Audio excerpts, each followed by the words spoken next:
So I feel very privileged to be surrounded by so many wonderful composers from many countries. And I think we also have among us the ladies, the directors from Radio Bucharest. They're not here anymore? Never here. Well, anyway. So we can start having some conversations and, I don't know, evocations about what we heard. And I don't know if anybody has questions. I certainly have some questions as a performer. And perhaps I should ask Phil Cashian first, because he is an outsider in a way. I mean, he did have the scores from me, but he's not like us. He didn't, rehearse or debated the music. And I don't know if I could ask you, I mean, with your experience, seeing these and hearing these explanations and these 4 pieces of music, where would you place them in the compositional scene? Or how do you look at them? What a question. Or, I mean, it would interest us as instrumentalists as well, as I'm sure it would interest the composers.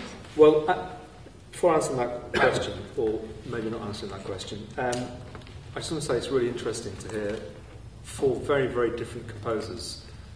It's always interesting to hear different composers' music performed side by side, especially when they're talking about the music before we hear them. But to hear 4 very different composers writing for the same combination, pretty much the same combination of instruments, it's fascinating because you're all approaching the same, I was going to say problem, but that's probably the wrong word, approaching the same, or writing for the same lineup. So you're working with the same sort of materials. So I thought it was really, really interesting to hear you all talk about your pieces in a very kind of theoretical, sort of holistic kind of way.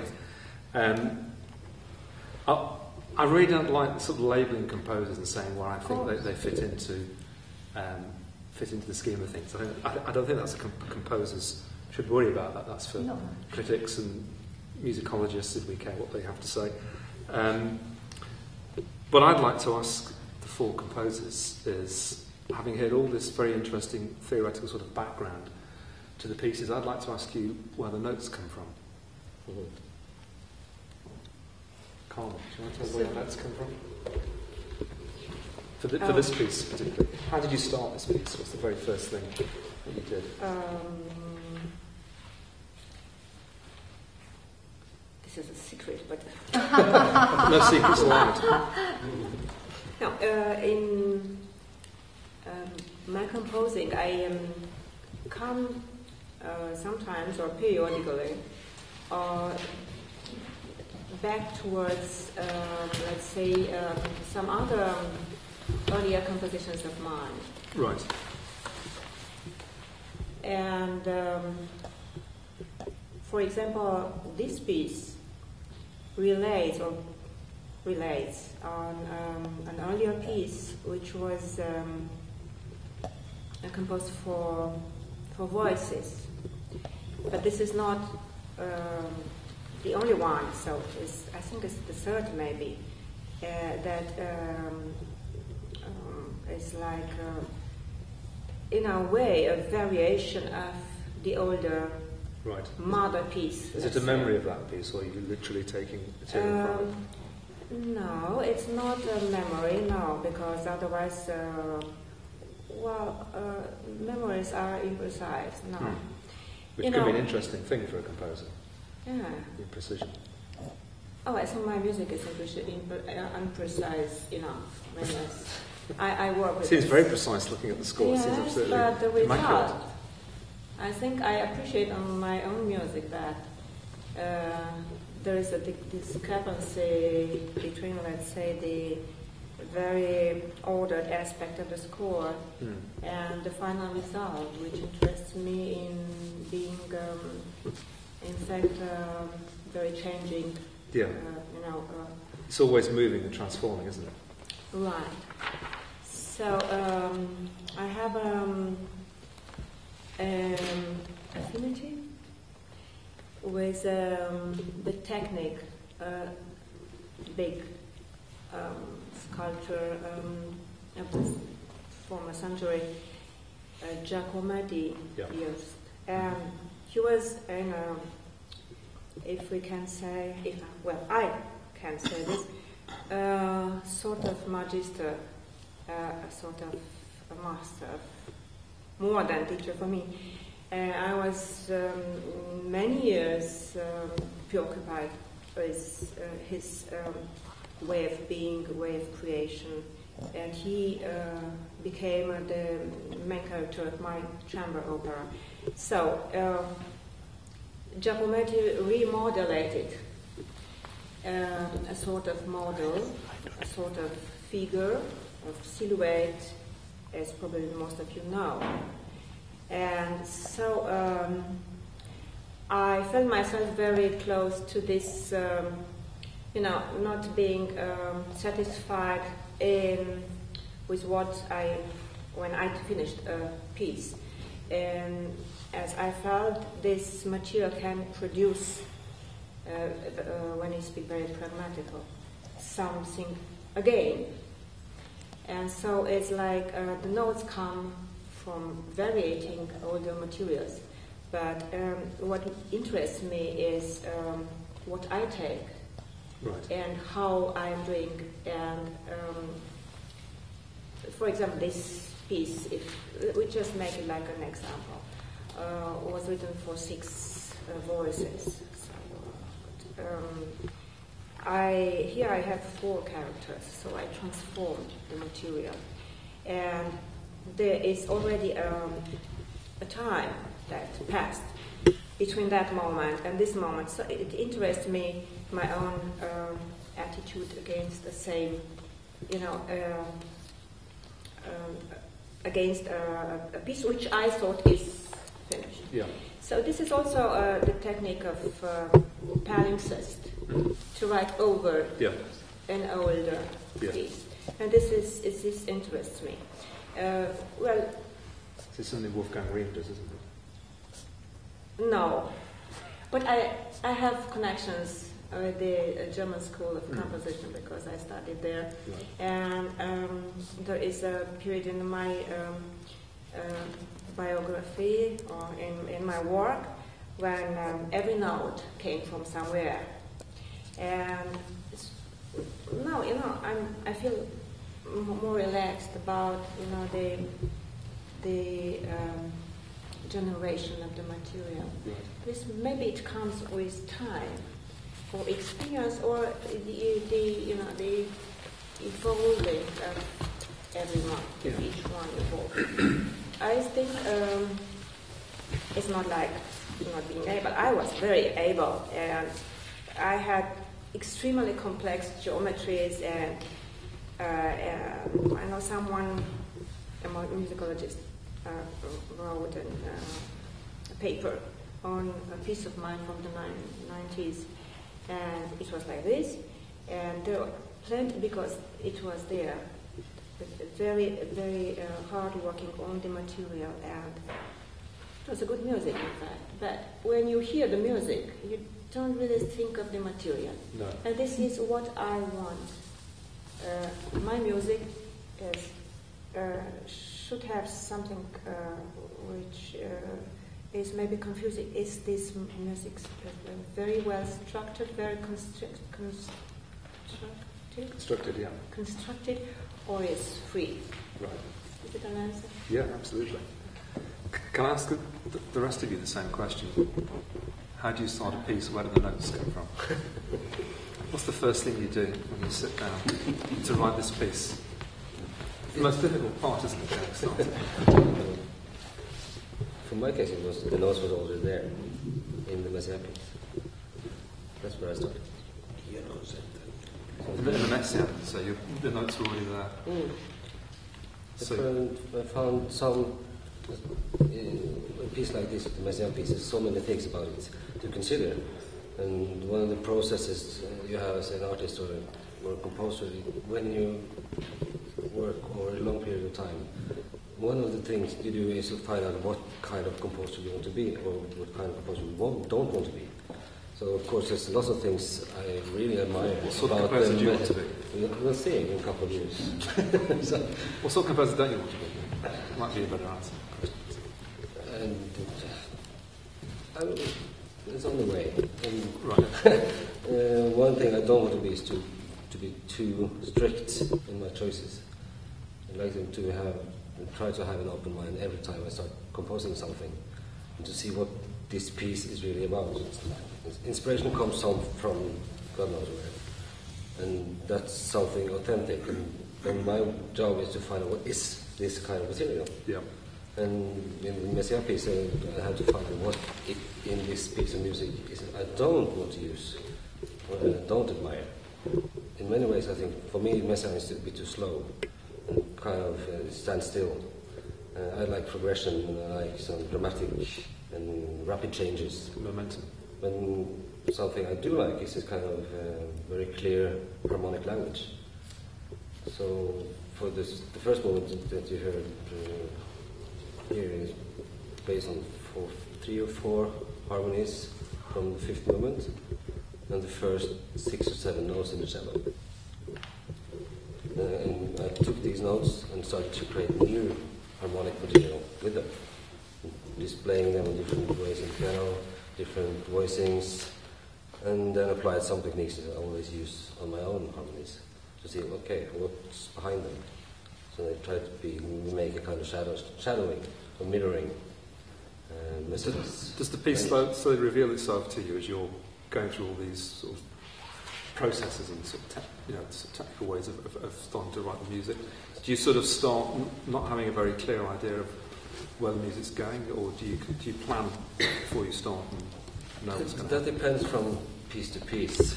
I also work a lot with music for theatre, and you have to be flexible. Yeah. Or you always will be struggling with the other people you work with. And every piece has its own nature. Some pieces I plan really to microscopic level, but at some point I have to see if I'm doing the piece right or not. Was this piece microscopically planned, or was it one that you... It was not microscopic at all.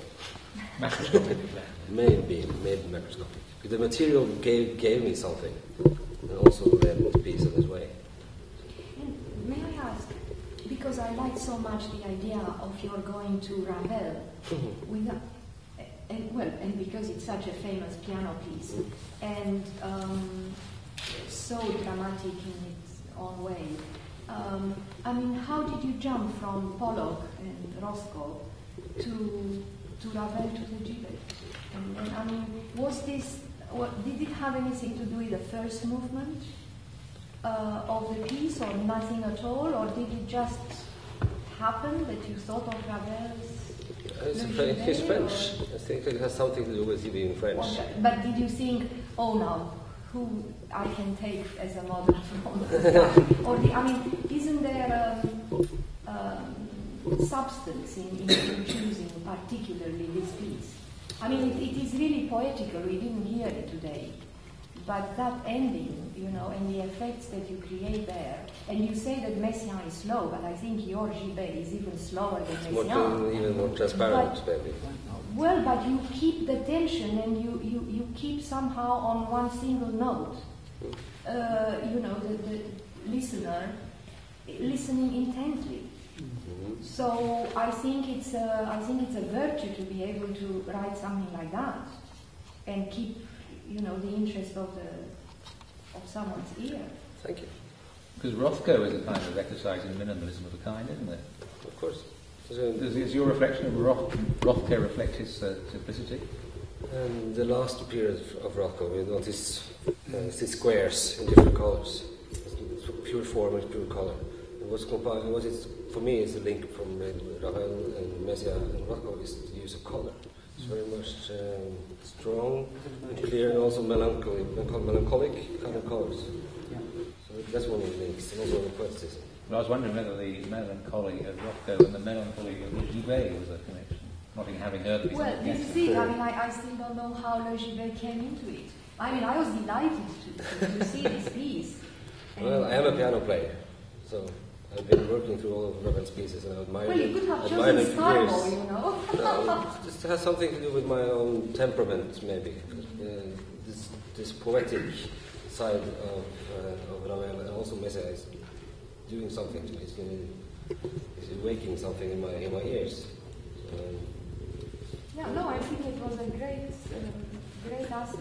It was fascinating for me to try, because this piece is something, a couple of piano pieces are familiar, pieces I never get rid of. And Jebe is one of them. The other is the second, Beethoven and Moonchimes is not that. How, it's very, in many ways, simple compositions. And the way they are simple in mind that wakes so many things coming from. So when I was finished with the Messiaen movement, what happens if I take the same way of thinking to a totally other piece, but has it links because it's French? Well, I think Ravel and Messiaen has the same kind of temperament in some way.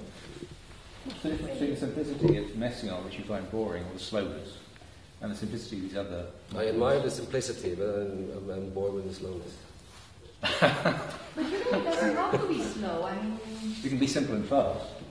Minimalism is very simple and fast. Tempo has something, not necessarily something to do with simplicity or complexity. There's a danger of generalising too much, I think, isn't there?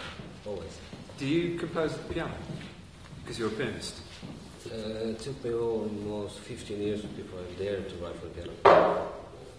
Because my fingers always got in the way when composing. Yeah. so what about Regivet? Did you compose it at the piano? No, I didn't. But I work with the harmonies.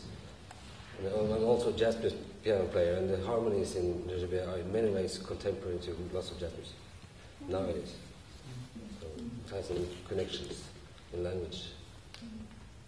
How closely does the instrumentation relate to the harmony? Do you think of chords and then find an orchestration for them, or are the two inseparable?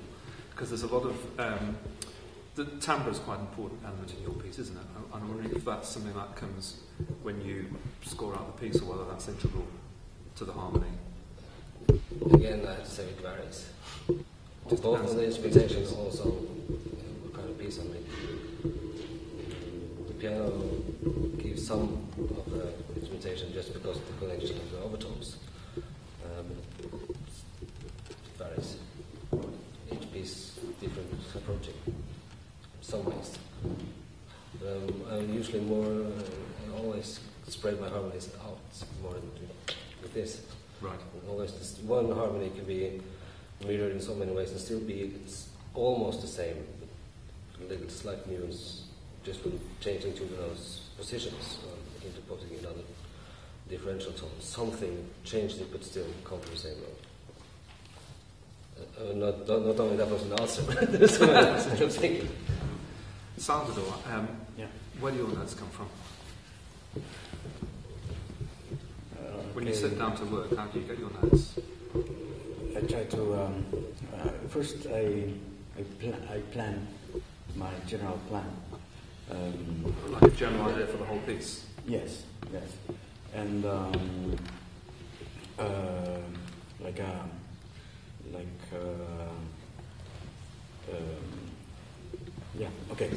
plan in different ways. For example, related with, as I explained in the... There's an anarchist influence, Yes, to build something with something like gas or like textures. So I thought, okay, maybe this kind of textures it needs to be statical in a certain way to be able to go into the texture. So maybe my movements goes expand in the time. Yeah, maybe so. And I think maybe maybe my first minimalist piece, because I don't do that previously, but because I thought maybe it goes well with this kind of thinking. Yeah. And so I say, okay, maybe to go in this structure, I can use the minimalism. And the notes, as you say, it comes from this thinking through. I mean, as I say, from the white noise, that all the possibilities are possible. To I don't know, through a rhythm completely like this. On different zones in areas in this white sound, and after at the end I starting to work with the computer. So computer, how the computer can done these ideas. So I built some very simple. It's very simple. I am not very well in computers and neither in programmation of the. But I built a little 3 or 4 different little mechanism. For sure, I say okay. I can put the Messiaen's modes, for example, and I can choose in the computer the mode 1, 2, 3 of the limited transposition. Mm-hmm. So okay, I have the modes and I have the rhythms. I built for example, the Brownian movement. I could control with percentage of quantity of from 0 to 1. Right. The Brownian factor. So I could control these elements, and finally the notes comes from computer. But we can't play the notes. That is why it's very difficult. So when I asked you, I think I asked you by email 2 or 3 times, did you write this in the computer? Did you? Because it was so perfect. And the thing is that, I mean, of course, you didn't hear the other movements here today. You heard only this one, which is really the most exotic. And the first movement, for example, what impressed me very much was, I mean, fascinated me, because it was not a question of impressing. It was fascinating to see that in the first movement and in the last one, in the Debussy Claude,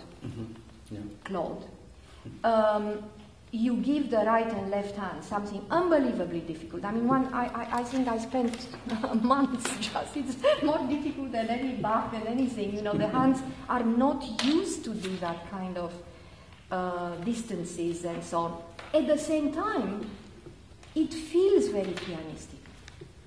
At the same time, and also there is not one single note which comes at the same time or is the same with the other. There is no such thing. So you think, this is fantastic. I mean, how does one do this kind of thing? You know, what kind of knowledge or brain? And it's chromaticism as well as diatonic. You know, the texture is unbelievable. And I mean, it was really fascinating. Yeah. It still is fascinating. I have to say that I proceed in the opposite way, maybe for a composer, traditional composer. I mean, okay, your white paper, and you start, okay, and you write. I proceed in opposite way. I mean, as electroacoustical manner, for example. Yeah. You generate material, and with a computer you can generate many material for waste, for garbage, for 90%. Yeah, 90%, yes. And so I have to say that after I choose the different states of this material that gives me the computer, and I say, okay, this is not good, this is not good, etc. Then after, I check note by note, for example, for the chords. Okay, it's possible, the okay, and the piano too. Yeah, I am not pianist, but I try to and I changed some digital fingerings to accommodate to the hands. No, but this was the extraordinary thing, that it's nothing like we are trained to play. And yet, I mean, however, it is difficult only because you cannot guess any note. Almost, you cannot guess. I don't know. Yeah. You know, and you can't. For me, what was fantastic because. Well, for me too, as when I look at the score and when I see, but when you actually have to do it in practice, as I say, amazingly, it is pianistical. This is why I kept thinking, but if he did it in the computer, how is it so pianistic? So I was very intrigued about it. But you're only generating a part of the material in the computer. You're working with the material, aren't you? You're composing them with the material the computer generates. You're letting the computer make some decisions for you, throwing pictures. So the computer isn't putting these notes on the page. You are.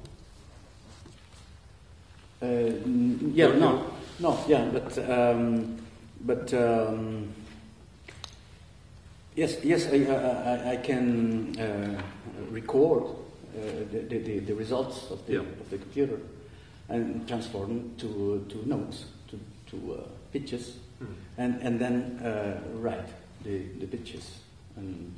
And as I work, for example, in extended or like rallentando or accelerando the music, so the rhythms so stretched or. The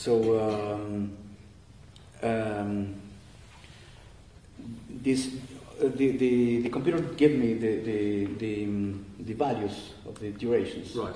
So I write. But in many cases it was the information of the computer, and after, as I say, I eliminate very many material. And for you say, for example, because this is true in previous works, I use like a little bit like Ligeti. Yes. For example, the clarinet in 6, the violin in 7, cellist in 4, and I want to explain maybe for Brown and Cloud. The result is very complex, but if I count my beat and I play my 7/7 in each half time, maybe it's not so complicated, but when you combine with the others, oh wow. and sometimes we are learning in the musical school that you have to learn to listen the neighbor, the other musician, to be together, etc. So in these cases, maybe it's a different way to perform. I mean, maybe I forget my neighbors, I concentrate in my 7th, and the result, I don't know. That is the case of the Brown and Cloud. Yeah. But it becomes difficult when it's one hand and other hand in 7 and in 5, for example. Yes. So, yeah. But you also have some very charming rhythms and tunes with them, which I don't know if they are of any South American origin or very interesting syncopated rhythms, but it takes a while to discover them because the instruments play so much juxtaposed, so many different things juxtaposed, that just to hear, I mean, that's another thing that I like very much, the subtlety of these little insinuous insinuation of a rhythm or of a color, but you have to feel it. You have to feel it, and the others have to feel it in order for it to come. Well, you just need to be aware of it. You don't need to really hear it like you hear a tune already, but just to be aware that something is happening there. And that, again, I like very much, and it happens in several of the movements. Yes, and for me too, it's a surprise, but it comes like, I think in this moment, this comes, okay, we learn to serial music, Schoenberg works, and way to compose, etc. And so it's maybe a reminiscence or of the 12 tones composing, because it liberates totally Yes. the pitches, Yes. the rhythms, and so you go on, okay, helping the computer helps, and maybe sometimes you have some coincidences. C major, okay, why not? C major or tonality, or for example, Debussy Cloud. This is okay. I would say the scale 6 tones.